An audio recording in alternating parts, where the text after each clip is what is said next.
Hey Jacob, welcome to another Creator Toolbox. How are you today? I'm good. New year, new episode. 2024, indeed. You excited for the year? I am. It's I'm afraid that it's going to go as quickly as last year, which was very, very, very, very fast. So Terrifyingly fast. Yeah. Have you ever had the experience of one year being slower than the previous, or has it accelerated every single year? COVID, maybe. That felt like it felt like a whole little microcosm of itself. But yeah, I don't know. Don't think so. They all get quicker, don't they? They're always getting faster. Yeah. All right, so we jump into it. We've got tools of the week. Let's do our tools of the week. Exciting to know. I'll mention this for the listeners' sake as well.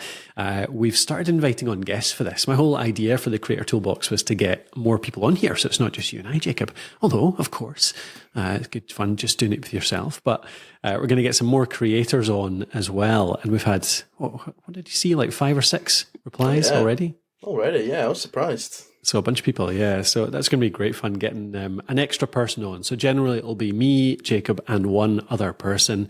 Generally somebody who is a creator, who has been working in this for a few years at least, that will get on to share their tools, tactics, tips, all that kind of stuff. So that'll be good fun. So that'll be upcoming in the next few weeks. But this time around, just you and I, Jacob. So do you want to jump into your tool, Jacob? What have you got this week? Yeah, so I've been using this website a lot, and it's great. I've never really come across similar things, but never one like this. It's called Landing Pages Explained. Mm-hmm. So I spend a lot of time looking at landing pages, writing landing pages, trying to improve landing pages. And there's all sorts of sites that are sort of full of inspiration, that are full of just like, like big grid of just, here are a lot of landing pages, and sometimes you can filter them and you can look for certain types for different things. And I find that useful. It's nice to look at some of the things other people are doing, some of the patterns that they're using, some of the wording that they're using, some of the copy. But this one is really unique in that it's all explained. So all of the landing pages that are on it are annotated.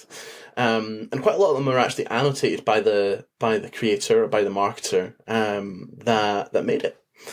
It's it's a little project done by some of the guys that I actually mentioned on a past episode. It's by Ollie Meekings from Senja. Yeah. A really, really cool little tool. This is really cool. So it's kind of a breakdown. Do they take volunteers for it? Like, can you submit your landing page, or is it just totally they'll seek them out? Yeah. That's cool. Have you learned anything about it? Have you put any of the Ver stuff in there? Not yet, but I'm thinking about it, yeah. Yeah, that's really nice. So I'm looking through them just now. Any big kind of learnings you've had from this? Like, what have you taken away? Any one or two big things from it that we can share?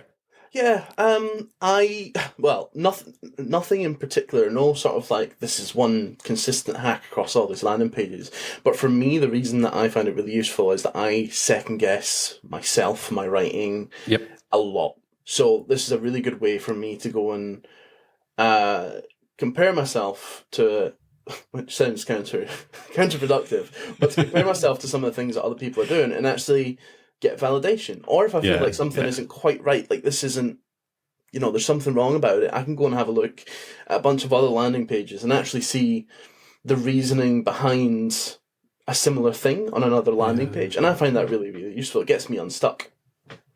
It's almost like you used to have a swipe file. That's what I used to do, certainly. Whenever I saw a good website that had some nice headlines or a nice layout or some things I wanted to learn from, I would pop a link in my swipe file. And this looks like just a really good swipe file, but even more than that, explaining actually what's going on the pages as well. Yeah. So it looks really useful. That's great. Yeah. So all of these are Ollie, but actually quite a lot of them are, like I say, like the people that made them, which is cool. Yeah. So maybe I'll submit ours. Yeah. Nice. Yeah. Pop one in. Cool. Alrighty. All right. I've got a boring story for you for my one. Okay. But really useful. So, listener, please don't tune out. It might be useful to you. I'll do it quick. Merchants of record. Do you know what a merchant of record is, Jacob? Something to do with tax. So what is it? They have like shell companies in various different countries, and they do your tax by country so that you don't need to. That's basically it. Yes, exactly. It's basically that.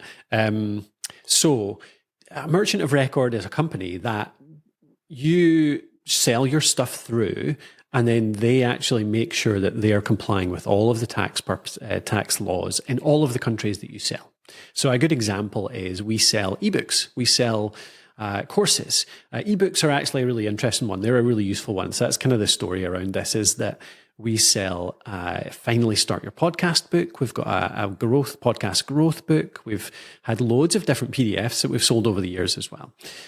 And books have a different VAT rate, a different tax rate from anything else, any other kind of product. No idea how this started. It's the most ridiculous thing. And when it first began, it actually stopped a lot of people selling their books. It actually put a lot of people out of business, exactly, because most of it was kind of a side income itself. But there was a lot of people who were affected by this. The fact that suddenly there was these huge tax reporting requirements around selling digital products around Europe, particularly, but also in the US, I think, like between states. And it meant that people just couldn't do it. Like individuals just couldn't do it because they'd have to pay an accountant, or it's just too complicated to learn. Like it's a ridiculous thing. So merchants of record even started up to cover this. So then you can just list your book or your product, whatever it is, on these merchants, and they take care of the entire tax thing. They make sure they're checking who is buying and from where, what country they're in, gives them the right tax, and then submits that tax to the right authority, like to the country. So if a person in France buys one of our books, they charge French ebook tax specifically, not even like normal tax, and then they send that to the French government, and you don't have to care at all, which is beautiful, because it's a really complicated, horrible thing to try and deal with. Yeah. Boring, but not as boring as if you had to do it yourself. Exactly. Yes, totally. Yeah. So I've been dealing with this again just in the recent months. So I thought I'd share it, because I think when I first started learning about it, it was a huge thing. It was really overwhelming. So if there's anyone out there listening, trying to sell these digital products, I think it's really worth knowing. And it affected what products we use, because we've been trying to sell, like I said, courses, particularly setting up communities and courses. The tax isn't quite so complicated in them because it's more of a service than a digital product in most cases. But still, it's so much easier if you can sell it on a place that actually remits all the tax for you. Yeah. So I've ended up bringing a lot of our stuff back to Teachable, for example, because it's a merchant of record and it actually handles so much of that for you. And the other one that we use a lot is Gumroad. So Gumroad is really good for ebooks and stuff like that. And Teachable is maybe more if you're kind of larger products, like larger courses or coaching services, that kind of stuff too. But if you use either of those, it means that you don't have to worry about any of this stuff. And it's even more relevant for us right now. So that's for kind of smaller sellers, smaller creators that are selling products. But as you get bigger, you start to hit these thresholds, particularly in the US, among states. If you're selling software or products or digital products across different states, you start to hit these limits whereby you suddenly start to registering an entity in every single state as well, which is just horrible, because then you'd end up with like 52 different tax accounts that you have to remit to and stuff like that. But merchants of record handle that for you as well. So worth knowing that. So yeah, there's a little story. Gumroad and Teachable are what we're using for this just now. A few others out there, like Paddle is actually an equivalent of Stripe. It's a payment processor, but acts as a merchant of record as well. And they claim to be really good for just handling all that stuff and handling the tax and things like that too. So yeah, Gumroad, Teachable and Paddle worth looking at if that's an issue you're coming across. Wild that Stripe doesn't do it. No, I know. It's kind of, they've just stuck really purely to just pure payment processing, and they've got VAT tools in there, and they do actually they've got a tool in there where they help you correct the right tax, collect the right tax. So Stripe tax, you pay a bit extra. It's like 0.5% or 1% or something on every payment. But yeah, they don't do the full on one, which is weird. Maybe someday. Yeah. All right. You got any other tools for us this week, Jacob? No, not this week. No, that was it. Cool. No worries. I'll do a quick mention for a couple of bits of kit then that I'm trying out just now. Not a full review or cover because I haven't really gone into them too deep yet, but I've got a Rodecaster Duo sitting on my desk in front of me just now. We get sent one for review, and Dev reviewed it on our website. So if you go over to the podcast host, thepodcasthost.com, you'll be able to get a review there. Just search Rodecaster in the search at the top. But the Rodecaster, I've always found the Rodecaster device really useful to use. It's great for all sorts of different stuff, particularly if you're doing a live stream or stuff like that, bringing in cameras and everything, but it's quite big. Yeah. And the Rodecaster Duo, you never really use all those channels. It takes 4 different mics and it's got loads of different channels on it. But the Rodecaster Duo is a lovely little, much smaller, much more portable device. So, but it seems to include pretty much all the different features that I'll need. So looking forward to playing with that over the next few weeks. I'm not an audio hardware geek at all, really. Not because it doesn't interest me, just because I don't know a lot about it. Yeah. Why would I need that? At what point do I need that? Yeah, so the most obvious one is if you're recording in person with people. So if the two of us were in a studio together, that's the really obvious use case because you can plug in 2 mics and it lets you control each person individually. So that's like it's harder to justify if it's just online. But online, for example, I can play, so there's the stuff like silly stuff, maybe a little bit of polish is like the sound cards. So you can get things like little sound effects, a little cheer in the background because we're doing so well. You've got things like that. I can bring in a phone call on it as well. So actually I can connect my phone up to it via Bluetooth. Cool. And maybe do a WhatsApp call or something like that. I don't know why that'd be more useful than just doing it on the computer. But, we have actually had to do calls, like pure on phone calls with people in the past because they just haven't been able to manage Zoom calls and stuff like that. So occasionally that can be useful. And you can bring in other devices too. So if you had like something that you wanted to play a recording of that wasn't on your computer, you could plug that into it too. So it's less obvious as an online call, an online podcasting device. Yeah. Just some nice little enhancements. And you can set it up, I hear, the buttons so that they work as a switcher, like a Stream Deck type thing. So you can swap camera angles and things like that, cool. Or views. Like if you're live streaming, so we're sharing our screen just now.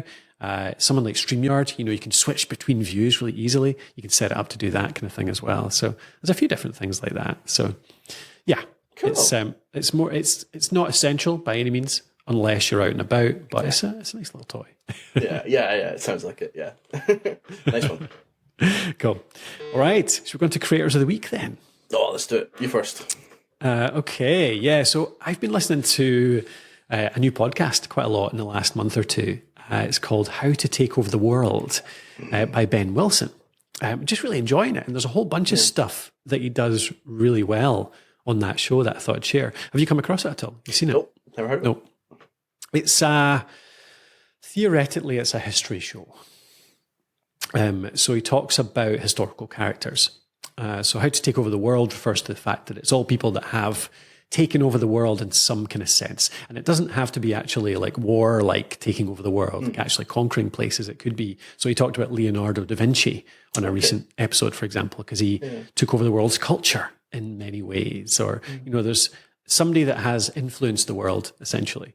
So he's had Leonardo da Vinci, Napoleon. A lot of them are conquerors, to be fair. Yeah. Napoleon, Alexander the Great, Caesar, people like that. So, but he does it in a really interesting way. He does a lot of research. So he always reads a few books, and then just basically tells the story of this person over 2 or 3 episodes.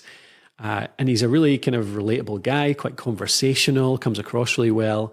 But the way he brings it together, I think, is really cool because he not only relays the kind of high points and low points of this person's life and the history, and you learn about the history, but he relates it to modern life as well. Like he brings in lessons. Yeah. So that's his big thing, is bringing out lessons from these people, like takeaways. And this is what I learned from this person, how they dealt with this that we could use now in our life. So it's almost sneakily a leadership podcast as well. In fact, it's not sneakily, it definitely is. Yeah.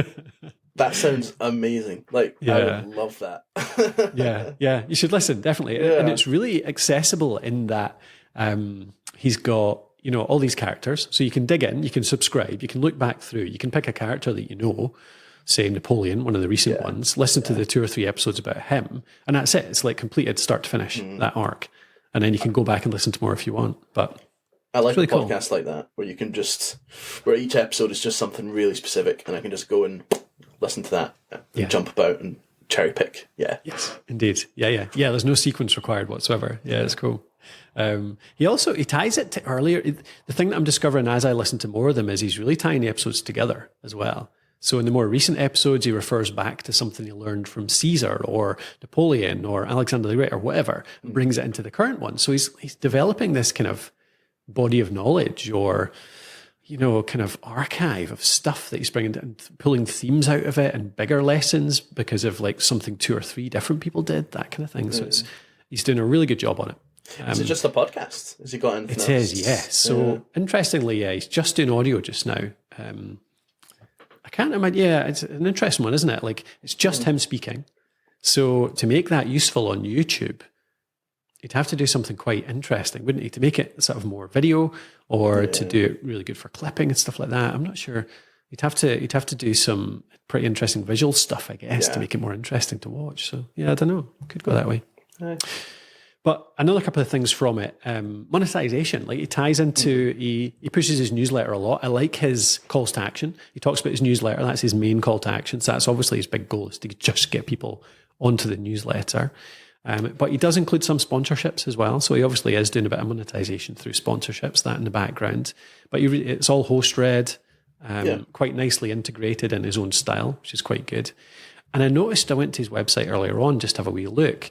He does premium memberships as well, which I think is quite cool. So he's got, let's have a look. He's got How to Take Over the World. You can subscribe, premium membership for $7, I believe it was, for the month, which is really cool. So $7 gets you, here it is, exclusive content, ad-free experience, AMA episodes, mini and bonus episodes. So he's doing this kind of extra subscription premium podcasting approach as well, which is really cool. So, and interestingly, Steve Jobs Part 1. I like it. I like it. There's a Part 2. But interestingly, he's got this as well. He's got a Caesar level. So the premium level is $7 a month. You get a few extra resources, but he's got a $3,000 a month, a year level, whereby you get bi-weekly calls with the inner circle and the ability to choose with the historical figure for an episode. Yeah, exactly. We'll bring on AI Einstein and you get to chat to him. That's really cool. Wow. But I can imagine like him building a brand around this, it becoming a really popular show, and people with too much money for their own good, obviously, but people willing to pay $3,000 to choose somebody to cover next. Yeah. Do you know if anyone's taken him up on it?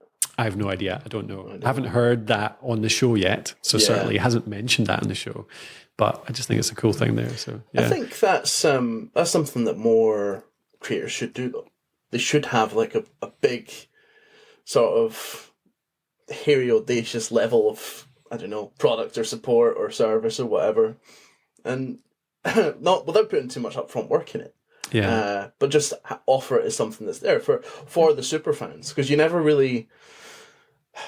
know exactly how many super fans you have. You probably just think you don't because you've not heard from them. But yeah, that's I like that. I think more people should do that. Absolutely, you're totally right. Yep, absolutely. I mean, you might get one person a year buying something like that, but then suddenly you might get a few people because you've just suddenly hit this kind of threshold of popularity or engagement or something. It's just worth trying.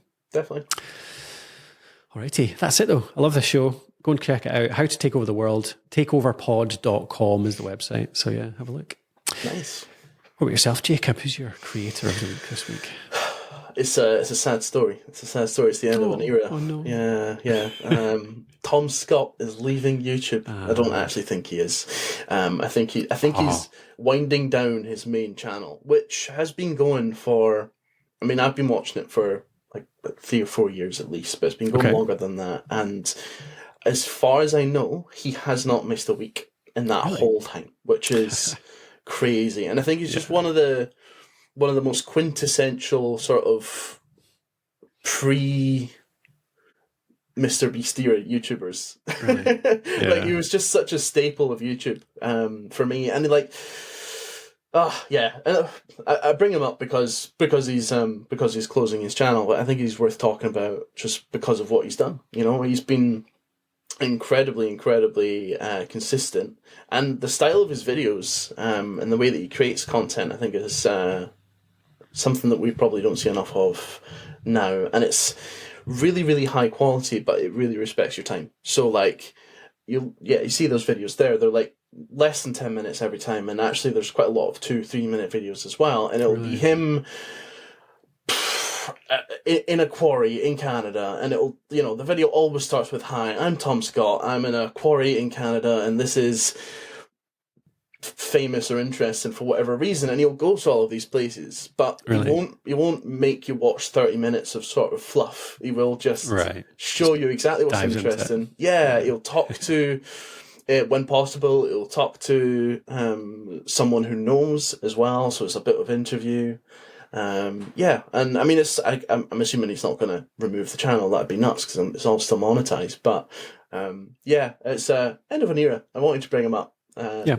I didn't realize how many people watched him. I thought Tom Scott was one of my. I mean, obviously saw they had a lot of subscribers, but I thought it was just one of my weird follows. But no, I've seen a lot of people talk about him. Yeah, that's cool. Yeah, it came up. I'd never heard of him, honestly, but it came up. I think it was maybe an episode of Colin and Samir or something.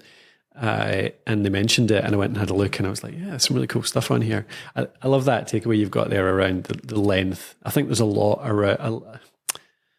of theory at the moment around longer YouTube videos and them working better because YouTube want more ads in them and all that kind of stuff. Yeah. But yeah, there's like a 3-minute 30, 4.2 million views. That was only 3 months ago, so it's not like an old one that worked on an old algorithm. That's a new one. That's a short video. Yeah, that's cool. Looks like he does a podcast as well. You ever listen to that? I actually haven't. No, I've not listened to any of his other stuff. I think his podcast, no offense to him at all, but I hear that it's just not the same as his videos. I think it's essentially what each video is like, here's a cool fact or a cool thing or a cool place. And I think that the podcast is like two guys sitting in front of each other being like, here's a cool fact, here's another cool fact, here's a cool fact, here's another cool fact. It's like, I would rather just watch QI. Nice. Yeah, there's a lot of variety in here as well. That's cool. Yeah. And I mean, getting to go up into the that zero gravity plane, that's pretty amazing. So he's obviously got a lot out of it. Yeah, for sure. All righty.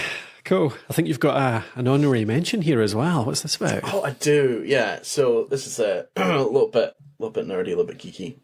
But I just finished a video game, Baldur's Gate 3. I think it won Game of the Year. So you may have heard of it. But I wanted to mention the studio that made it, because in their industry, I think they did something that was really out of the norm, and they weren't totally afraid to do that. It's something that, I don't know, I think it's applicable to many creators in many different industries, but the video game industry is just full of price gouging and like underdeveloped products. I think it's fair to say. And they poured their heart into making this game, and they didn't add any crazy little microtransactions or anything like that. They didn't take themselves too seriously. They just focused on making a really, really, really good game, making a really good experience for the end user. And I think, ironically, they're going to end up having more financial success from having just stuck to trying to delight their customers, their users, making something that's that's just pure in that kind of way. There's no big upsells or anything like that. There's no monthly subscriptions. There's no, it's just, they've just made something really, really good, and they're going to be rewarded really well for it. They already have. So yeah, I wanted to mention that. I think that it was an exceptional thing that came out of last year. Maybe not traditionally what we think of when we think of makers, but they're not a big studio. They're not big and corporate and owned by Ubisoft or whatever. I think at the end of the day, they're maybe like a couple hundred people, which is quite small for a game studio. No, they are definitely creators. Yeah. Like the games industry is every bit as creative as movies, as TV, as podcasting, as whatever. Yeah, totally. Oh yeah, that's for really sure. Cool. Yeah. Just sorry, go on. No, that was it. Just wanted to mention that. Just for clarity, like if you're out there listening, Larian Studios, the game's Baldur's Gate 3. It's even more kind of niche, I think, than any. It's so niche. It's like turn-based RPG strategy based in the D&D role play system as well. So it's like it couldn't get more geeky and nerdy, really, but somehow they've made a huge success of it. Yeah. And actually, I'm an even bigger fan of their old game, Divinity. Original Sin #2, which saved me and my friends through lockdown. We just played that together through the whole of the pandemic, and it's great. It was so good. That's, I would argue, even more creative actually, the originals, because they invented the system there. They didn't even have Dungeons and Dragons to build it on. But yeah, they're both like great in their own right. For sure. Cool. Good mention. Alrighty, let's pop on to sort of tying up aspects there. What did we make last week, Jacob? What have you been working on? Last week, I was trying to remember what I did for a living. Coming back from Christmas. Coming back from Is that right? Christmas. Was that last week? I think it was. I think it's been 2 now. But has it been 2? Oh, that's fine. It's okay. Don't worry about it. Oh no, I was off the first week. It's okay. It's okay. Yeah, true. Yeah. So last week was genuinely just catching up and doing some planning for the year, doing some planning for the year, but mostly just for like the sort of foreseeable few months, the first cycle, second cycle, kind of going into it. So looking at our funnels, how we are going to convert more of our traffic to subscribers into customers, how we sell more of our smaller products. So we've got a couple of books, we've got a load of courses, we've got an academy, we've got Altitude, we've got all this stuff. Yeah, it's like, it applies to any creator, doesn't it? Like, this is us trying to take our writing that we've created over the last 12 years, 13 years, and really, like, we've always tried to direct people from there to other products. Like, that's kind of how we pay for the site. That's how it monetizes. We either sell affiliate products, or we sell books or courses or Alitu, our software. And it's how we encourage more people to try them out, essentially. How we convince them that they're worth their while. We think the things that we've made are really valuable, but how do we actually tell them that? And how do we grow the trust enough in our content, whether it's the blog or the podcast or videos, that they actually are willing to give us a shot and chuck like $10 our way for a book or whatever. So it's a tricky thing, isn't it? Like, figuring out those. That's what funnels are for. Funnels have got a bad name, I think. It's like it almost got bad connotations because there was too many dodgy digital marketers trying to make these hacky funnels that try and extract money from people. But really, it's just about trying to give people the next most valuable thing that they can get from us that will help them achieve their goal. Exactly. That's it. We have so many different things that we've made over the years, and as you say, so much content that actually what I had to do last week was just take a step back and look at it and figure out and map it out. What's it going to look like? So it was very productive, I thought, and really worthwhile. Nice. Same with me, actually. Similar stuff. We're both working on a similar project at the moment. Mine, really, though, I think maybe the takeaway I can give to people is, if you're out there working on something like this, like creating a course or creating a product of anything, of any kind, this framework, I was telling you about this, Jacob, in Glasgow when we met up, around when they've committed to what you want to do. So for us, the commitment really is, for a lot of the people that come to our work, it's they want to start a podcast. So once they've committed to starting a podcast, once they've said, right, I'm going to go for it, I'm going to start a podcast, what's the next step? And arguably for us, it's like, okay, maybe create a podcast plan is the first step. So create your strategy, what the podcast is going to be about, why is it unique, all that kind of stuff. Then the next step, buy a mic, maybe. Then the next step, buy some software. Then the next step, figure out your episode topics. Then the next step, hire some guests. Get some guests in. And for each of these steps, there will be questions. So to take an obvious one, the mic one, buy your gear. What's the best mic to buy? What's the best mixers to buy? So can you create an answer for every one of those questions? And the thing I'm thinking through just now is trying to create answers for these questions that are not only courses. So we have courses that answer all of these questions. We've answered all of that stuff over the years, and we've got courses that take people through every single one of those steps.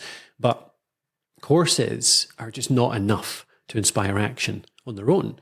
They can be if people have the motivation, but it needs support and stuff as well. So I'm trying to think up products or tools or services or things like that that can actually answer these questions that help people take action. So example being, I'm going to implement a 4-minute feedback tool inside our academy where people can send us 4 minutes of audio, so a bit of their podcast, and we will listen to it and we'll feed back to it within a week. So I think something like that, something that we can do for them that helps them move forward. And I'm going to put in a bunch of tools like that in our academy over the next few months to make it more actionable, more helpful, more, human-based rather than just the course. The courses are great. The courses are useful, but it needs other things on top to make people take action. Yeah, definitely. That has to be easier steps. Yeah, easier steps, totally. smaller products. Yeah. Totally. I love the idea of the boss as a service that I told you about, Jacob. Like just being the the prod in their back. What are you doing? Have you done your thing this week? Because it's always with podcasting and content. It's consistency. It's doing the thing every week. And actually, if somebody it sounds ridiculous, they'll pay us to tell them to do something as part of the academy. But it's something that I think it's actually helps. Yeah, I think a lot of, especially solo creators, probably struggle with. Yeah, I know I do on solo projects when there's no one else to tell me that you have to do this in such a time, or you have to do it this way or whatever. Like it's really hard. It's really hard. Absolutely. So I think it's something that some people would appreciate. Yeah, cool. If there's one thing, but bosses get a bad rap, but if there's one thing they're good for, it's helping you get something done, get stuff done, making you get stuff done. Yeah. Cool. All right. Is that a wrap for this week? I think so. Thank you very much for listening, folks, to the Creator Toolbox. If you want to go and check out more of our stuff, please do go over to thepodcasthost.com. That's got everything we know about podcasting, anything you need to know about podcasting from starting to running to monetizing. And we've also got Alitu as well. If you make a podcast, we've got call recording, editing, transcriptions, podcast hosting, and all the rest right inside Alitu. Everything you need to create your own podcast. Go over to alitu.com. That's ALITU.com for a 7-day free trial. Thanks again for listening. We'll talk to you next time.